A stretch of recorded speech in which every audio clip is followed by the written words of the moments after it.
दुनिया में पैदा हुए थे तो आप चाचे मामे ताए फुफे मासी सब साथ लेके आए थे। कोई नहीं जानता आपको, कोई दिक्कत नहीं भाई। कितने होटल हैं यहाँ पे। मुंह में निवाला सिर्फ मम्मी डालती है और उनकी जगह कोई नहीं ले सकता। उबर चलाने की रिक्वायरमेंट क्या है? 3 ही रिक्वायरमेंट है, वर्क ऑथराइजेशन के बाद एसएसएन। इस दुनिया में ना 2 ही रिलीजन है, एक अमीरों का, एक गरीबों का। वेलकम बैक एवरीबॉडी, सत श्री अकाल, सब वधिया ते कमाल। सर मेरा अमेरिका में कोई नहीं है, मैं टूरिस्ट वीज़ा लगा रहा हूँ, पर मुझे ये समझ नहीं आ रहा कि अगर मैं आ जाता हूँ अमेरिका, मेरा कोई जानने वाला नहीं है, तो मैं क्या करूँगा, कहाँ जाऊँगा? मैं अकेला हूँ। एक भाई ने पूछा कि सर मेरे पास टूरिस्ट वीज़ा है, इंटरनेशनल ड्राइविंग लाइसेंस है, तो क्या मैं अमेरिका में आके उस पर ऊबर चला सकता हूँ? क्या हम इंटरनेशनल ड्राइविंग लाइसेंस पे आकर अमेरिका में ऊबर चला सकते हैं? एक भाई का क्वेश्चन है कि सर मैं 12th पास हूँ, आई डोंट हैव मनी, पैसा नहीं है, तो क्या मैं अमेरिका आ सकता हूँ? कैसे? मुझे कुछ समझ में आ नहीं रहा क्योंकि मेरे पास पैसा नहीं है। तो इन सब क्वेश्चन की बात करते हैं आज जाओ। अगर मेरा वीज़ा लग जाता है और मैं अमेरिका आ जाता हूँ तो मैं अकेला हूँ, मेरा अमेरिका में कोई जानने वाला नहीं है। मैं आपको बोलना चाहूँगा, जब इस दुनिया में पैदा हुए थे तो आप चाचे मामे ताए फुफे मासी सब साथ लेके आए थे क्या? तो डरने का नहीं। अब अगला क्वेश्चन भाई बोल रहा है कि सर अगर मैं आता हूँ एयरपोर्ट, अमेरिका के एयरपोर्ट से बाहर निकलते ही मुझे ऐसा लगेगा कि मैं अटलांटिक सागर में अकेला घूम रहा हूँ। तो मेरा जैसा कोई इंसान होता ना तो मुझे ऐसा लगता कि अटलांटिक सागर पूरा मेरा ही है, इसलिए अकेला घूम रहा हूँ। क्योंकि अमेरिका आना सबके बस की बात नहीं है, सब नहीं आ सकते। अमेरिका जो भी आता है अकेला आता है। वो बोलते हैं ना, जो डर गया वो ज़मीन में गड़ गया। तो ये सब डरने की ज़रूरत नहीं है कि यार मेरा कोई अमेरिका में है नहीं, कहाँ जाऊँगा, क्या करूँगा, मुझे कोई नहीं जानता। आपको ऊपर वाला जानता है। चाचे ताए मामी फूफी कोई काम नहीं आएगा, ऊपर वाला ही काम आएगा। जब दुनिया में पैदा हुए थे क्या मालूम था आपको कहाँ पे पैदा होंगे, कौन खाना देगा, मामा कौन होंगे, पापा कौन होंगे, रिश्तेदार कौन होंगे, किस जगह में पैदा होऊंगा? फिर भी पैदा हो गए ना। तो बस ऐसे ही जब आप यहाँ पर आओगे सब कुछ हो जाता है। पर अपने ऊपर कॉन्फिडेंस रखना। जिसको अपने ऊपर भरोसा है उसको रिश्तेदारों पे भरोसा करने की ज़रूरत नहीं पड़ती।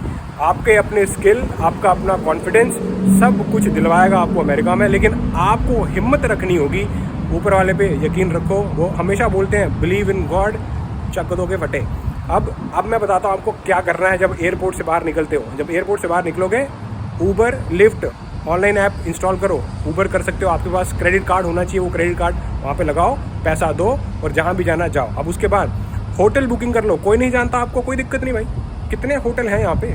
और अच्छी बात यह है कि अमेरिका में 60% इंडियन होटल ओनर हैं। जितने भी होटल हैं यहाँ पे 60% इंडियन ओनर्स के हैं। तो वहाँ पे बुकिंग करो, 2 दिन के लिए जाओ। जब वहाँ पे जाओगे तो आपको कोई अपना बंदा मिल जाएगा, इंडियन मिल जाएगा, पाकिस्तानी मिल जाएगा, बांग्लादेशी मिल जाएगा। काफ़ी लोग हैं यार यहाँ पे। कितने एशियन कंट्रीज से जो लोग हैं यहाँ पर मिलेंगे आपको। अगर कोई नहीं मिल रहा है कोई बात नहीं, वॉलमार्ट चले जाओ, सब मिल जाएंगे। अपने आसपास गूगल पे रिसर्च करो, इंडियन रेस्टोरेंट, वहाँ चले जाओ, तो कोई ना कोई कॉन्टैक्ट आपको मिल जाएगा। लेकिन वही ना, आपको थोड़ा हिलना पड़ेगा, रिसर्च करनी पड़ेगी। अब अंदर रूम के अंदर बैठे बैठे कोई मुंह में निवाला डालने नहीं आता। मुंह में निवाला सिर्फ मम्मी डालती है और उनकी जगह कोई नहीं ले सकता। माँ बाप की जगह इस दुनिया में कोई नहीं ले सकता। सिर्फ आपको अपने ऊपर भरोसा रखना है। जब बाहर निकलते हो दुनिया देखोगे ना, आपको समझ में आएगा कि अपने ऊपर कॉन्फिडेंस करना इज़ द बेस्ट ऑप्शन। भाई ने क्वेश्चन किया है कि सर अमेरिका में तो डॉलर में खर्चा होगा, मेरे पास तो इंडियन रुपीज़ है। तो भाई जब अमेरिका में कमाओगे तो डॉलर में कमाओगे, तो जब खर्चा करना है वो भी डॉलर में होगा ना। तो डरने का आपको बिल्कुल नहीं। इतना सब कुछ लोग पहले ही समझ लेते हैं, सोच लेते हैं और एक्शन नहीं करते, और वहीं पे रहते हैं जहाँ पर है। पहले तो आपको वीज़ा लेना है, वीज़ा तक पहुँचो, वीज़ा लो, ये सब उसके बाद की बातें। आप पहले ही सोच ले रहे हो कि भाई मेरा वीज़ा लग जाएगा, मैं अकेला हूँ, मैं वहाँ पहुँचूँगा, क्या करूँगा, अटलांटिक सागर में अकेला हूँ। भाई अकेले ही बंदा आगे बढ़ता है, ज़्यादा लोगों को लेके चलोगे ना दब जाओगे। तो बिल्कुल भी आपको डरने की ज़रूरत नहीं है। आ जाओ, चक दो के पट्टे।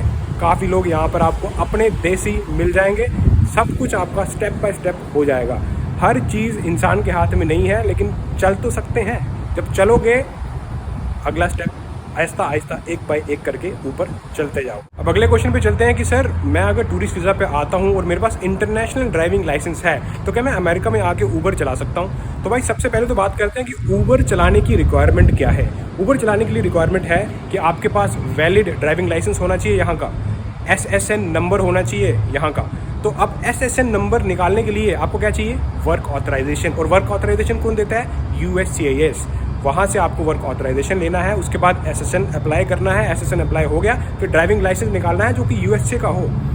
फिर उसके बाद आप ऊबर में अप्लाई कर सकते हो। तो ये रिक्वायरमेंट है अगर आपको ऊबर में ड्राइविंग करनी है। तो इंटरनेशनल ड्राइविंग लाइसेंस पे आप नहीं चला सकते। क्यों? क्योंकि आपके पास SSN नंबर नहीं है, यहाँ का वैलिड ड्राइविंग लाइसेंस नहीं है। सिर्फ आप कार ड्राइव कर सकते हो जो कि आपके पर्सनल यूज़ के लिए है। इंटरनेशनल ड्राइविंग लाइसेंस पे आप यहाँ पे कार ड्राइव कर सकते हो, लेकिन कमर्शियल पर्पज़ के लिए जैसे आपको टैक्सी चलानी है, ऊबर चलाना है, ट्रक चलाना है, इन सब कामों में आप नहीं कर सकते। आप पूछोगे आपसे टूरिस्ट वीज़ा पे आके लोग कैसे कर रहे हैं? तो लोग अपना एडजस्टमेंट ऑफ स्टेटस, जब आप टूरिस्ट वीज़ा पे आए तो उस स्टेटस को लोग यहाँ पे चेंज करते हैं। कुछ लोग शादी कर लेते हैं, कुछ लोग बिजनेस वीज़ा में इन्वेस्ट वगैरह करते हैं, बड़ी तगड़ी इन्वेस्टमेंट होती है, कुछ लोग पॉलिटिकल असाइनमेंट लगा लेते हैं। उससे एडजस्टमेंट ऑफ स्टेटस करने के बाद उनको वर्क परमिट मिल जाता है। वर्क परमिट से SSN नंबर मिलता है। SSN नंबर के बाद अपना ड्राइविंग लाइसेंस निकालो और ट्रक चलाओ, कार चलाओ जो आपका मन। ये थी ऊबर ड्राइवर बनने की रिक्वायरमेंट की आपको क्या क्या रिक्वायरमेंट चाहिए। 3 ही रिक्वायरमेंट है, वर्क ऑथराइजेशन के बाद SSN के बाद ड्राइविंग लाइसेंस USA का। जिस भी स्टेट में आप हो उस स्टेट का ड्राइविंग लाइसेंस आपको चाहिए। इतना है, बात खत्म। अब अगले क्वेश्चन पे चलते हैं। एक भाई ने पूछा कि सर मैं 12th पास हूँ and I don't have money, मेरे पास पैसा नहीं है, तो क्या मैं अमेरिका आ सकता हूँ? कैसे आ सकता हूँ उसके बारे में थोड़ा सा आप बताओ, क्योंकि मेरे पास पैसा नहीं है। और यार ये बहुत बच्चों का क्वेश्चन है कि सर मेरे पास पैसा नहीं है लेकिन अमेरिका आना है। तो आज मैं आपको एक हार्ड रियलिटी बताता हूँ। जिनके पास पैसा होता है ना, उनको हमेशा इन्विटेशन आता है। कहीं भी जाएंगे ना, वो अमीर लोगों के लिए इन्विटेशन हर जगह ओपन होता है, लेकिन जिनके पास पैसा नहीं है, गरीब है, उनके लिए हर जगह दरवाजे बंद कर दिए जाते हैं। तो यहाँ भी बात सेम ही है। अमेरिका का वीज़ा लेना है तो भाई यस, पैसा होना चाहिए। चाहे आप टूरिस्ट वीज़ा लगाओ, चाहे आप स्टूडेंट वीज़ा लगाओ या कुछ और वीज़ा लगाओ, आपकी अपने जो स्किल है, आपकी अपनी एबिलिटी और आपका सोर्स ऑफ इनकम, ये दोनों चीज़ें वीज़ा ऑफिसर चेक करता है। या तो आप एक्स्ट्रा ऑर्डिनरी एबिलिटी होनी चाहिए आपके अंदर कि भैया एकदम खतरनाक एबिलिटी, कोई आपको स्पॉन्सरशिप मिली है, आपका यहाँ पे आने से बहुत ज़्यादा जो है इस कंट्री की इकोनॉमी में फ़र्क पड़ेगा, तो आपको वीज़ा मिलेगा। अगर आप पैसा भी नहीं है, गरीब हो, कोई दिक्कत नहीं है। अगर आप में एक्स्ट्रा ऑर्डिनरी एबिलिटी है, लेकिन मोस्ट ऑफ द केसेस में ये सबके पास नहीं होता है। वहाँ पर अगर आप जाते हो वीज़ा ऑफिसर के सामने तो आपको अपनी पर्सनैलिटी लेकर जाना है। अब पर्सनैलिटी का क्या मतलब? आप क्या काम करते हो, आपकी सोर्स ऑफ इनकम क्या है। और अगर आपकी सोर्स ऑफ इनकम नहीं है तो आपको वीज़ा मैं आपको बता सकता हूँ वो नहीं देते। ये एक हार्श रियलिटी है जो मैं आपको शेयर कर रहा हूँ। तो आपको अपने आप को बिल्ड करना पड़ेगा। अभी 12th पास हो यार, अभी बाहर जाने की नहीं सोचो, अपने आप को बिल्ड करने की सोचो कि मैं किस फील्ड में एंटर करूँ, पैसा बनाओ, उसके बाद कल को यहाँ पे आ सकते हो। ऐसा नहीं है कि भाई 12th पास हो गए, अमेरिका नहीं गए तो लाइफ खत्म। नहीं, पूरी ज़िंदगी पड़ी है अमेरिका आने की। पहले अपने आप को बना लो, उसके बाद वीज़ा ऑफिसर के सामने जाओ। उनको लगना चाहिए कि हाँ भाई ये कोई पर्सनैलिटी वाला बंदा सामने आया है, इसको मैं वीज़ा दूंगा। क्योंकि वहाँ पे आपको जाके इम्प्रेस करना होता है, आपको बताना होता है कि क्या करने जा रहा हूँ अमेरिका, आप कौन हो, कितना पैसा आप कमाते हो, क्या अगर आप अमेरिका जाते हो तो वहाँ पे अपने आप को अफोर्ड कर सकते हो, क्या यहाँ पर आप रह सकते हो, इतनी कमाई आपके पास है, इतना पैसा आपके पास है कि अगर आप यहाँ पर आते हो तो आप अफोर्ड कर सको यहाँ का रहना सहना।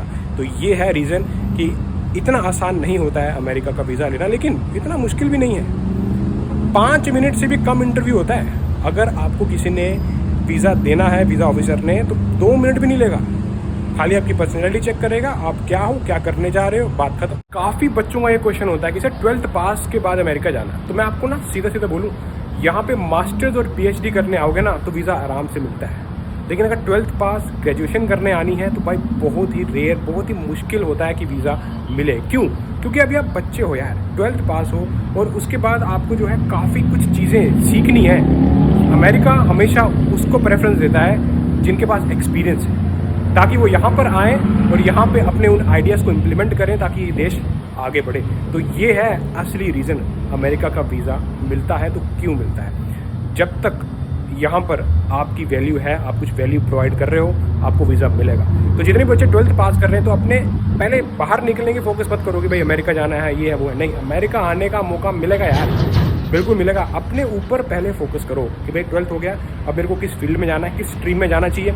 साइंस, टेक्नोलॉजी, इंजीनियरिंग, मैथ, ये 4 फील्ड में अगर आप कोई भी डिग्री लेते हो तो आपके चांसेस यहाँ पे आने के बढ़ जाते हैं। आप यहाँ पे आके मास्टर्स करो।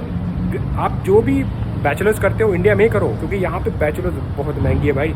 और ऐसा भी नहीं है कि आप जब यहाँ पर आओगे तो फटाफट ही पैसा कमाने शुरू हो जाओगे। पहले तो बैचलर्स की ही फीस इतनी ज़्यादा है कि लोगों का खाना मुश्किल हो जाता है, रेंट निकालना मुश्किल हो जाता है, बच्चे डिप्रेशन में चले जाते हैं। तो जितने भी लोग 12th पास हैं, बैचलर्स करो पहले 4 साल की, वहाँ पे डिग्री लो, उसके बाद मास्टर्स के लिए यहाँ पे अप्लाई करो, PhD के लिए यहाँ पर अप्लाई करो, तो कोई भी दिक्कत आपको नहीं आएगी, आसानी से आप अमेरिका पहुँच जाओ। इस दुनिया में ना 2 ही रिलीजन है, एक अमीरों का, एक गरीबों का। इस दोनों रिलीजन में डिस्क्रिमिनेशन होता है। अमीरों के लिए पूरी दुनिया है, गरीबों के लिए एक फुट जगह तक नहीं कोई देता। तो इसलिए गरीब हो कोई बात नहीं, अमीर बनो। ऐसा नहीं है कि जो आज अमीर है वो पैदाइशी अमीर थे।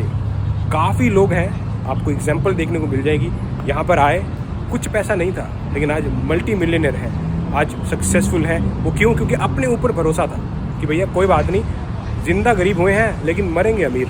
तो ये आपके अंदर एक मेंटालिटी बन जानी चाहिए। कोई बात नहीं, आपके पैसा नहीं है, कोई बात नहीं यार, अपने ऊपर टाइम लगाओ, अपने आप को बिल्ड करो, एक दिन आएगा आपको अमेरिका बुलाएगा। मिलता हूँ आपको ऐसी किसी इंटरेस्टिंग वीडियो में next time. until then, check off